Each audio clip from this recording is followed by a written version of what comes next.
Hello guys, I am Mohit Singh from IIT Roorkee and we'll continue our lecture series of some basic concepts of chemistry and आज का topic है chemical stoichiometry. तो chemical stoichiometry को हम एक example से समझते हैं। देखो, मैंने लिया है N2 प्लस 3 मॉलिक्यूल लिए हैं H2 के। ये हमें क्या बना के देते हैं? 2 मॉलिक्यूल NH3 के। तो केमिकल स्टोइशियोमेट्री क्या कहता है कि एक मॉलिक्यूल हमने लिया N2 का, 3 लिए हाइड्रोजन के, हमें मिल गए 2 मॉलिक्यूल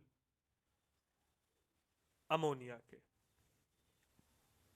तो ये समझ आया, basically chemical stoichiometry is a quantitative analysis of reactant and product. Reactant से कितना प्रोडक्ट बन रहा है, प्रोडक्ट कितना बन रहा है, तो उसकी यील्ड कैसे हम बढ़ा सकते हैं।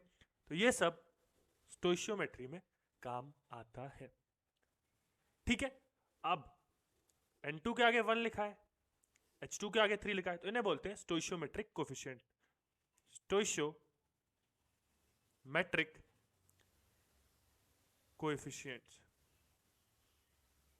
तो स्टोइशियोमेट्रिक कोएफिशिएंट समझ आ गए, वो क्या रिप्रेजेंट करते हैं? Basically they represent the number of molecules, may be the number of moles, may be the concentration as well. आप इनमें से कुछ भी ले सकते हैं, स्टोइशियोमेट्रिक कोएफिशिएंट उन्हें रिप्रेजेंट करेंगे। ठीक है, अच्छा एक एग्जांपल लेते हैं। हम बोल रहे हैं कि Fe2O3, इसको हीट कर रहे हैं तो मिल रहा है आयरन 2Fe प्लस 3O2। तो अगर हमने लिया है let's say 30.67 gram of Fe2O3, तो हमसे कोई ये पूछ सकता है कि कितने ग्राम Fe का प्रोडक्शन होगा। तो ये हम कैसे निकालेंगे? हमें पता है मोल्स में डील करना हमारे लिए सबसे आसान होता है, तो हम Fe2O3 के मोल्स निकाल लेंगे। तो मोल्स ऑफ Fe2O3 इक्वल्स 30.67 क्या होता है? Moles given mass upon molar mass. Fe2O3 का मोलर मास निकालते हैं, तो Fe का इस केस में हम 55 मान लेते हैं। 55 इंटू 2 प्लस 3 इंटू ऑक्सीजन का 16। इतनी बात समझ आई? अब ये वैल्यू मान लेते हैं, कुछ भी आएगी, x आएगी। हमें अभी कंसेप्ट समझना है। तो 1 मोल Fe2O3 2 मोल Fe दे रहा है। ये समझ आया? ये है केमिकल स्टोइशियोमेट्री। इतना क्लियर होना चाहिए। ठीक है, तो 1 मोल Fe2O3 2 मोल Fe दे रहा है, तो x मोल Fe2O3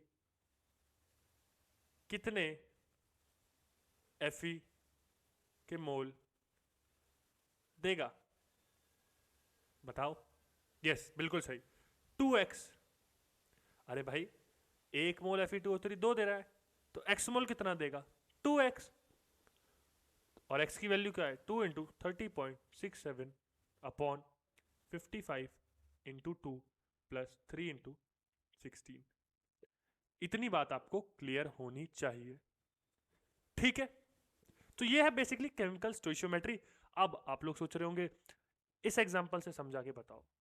इस एग्जांपल में मान लीजिए हमें बोला है 1 मोल है N2 के, 4 मोल है H2 के।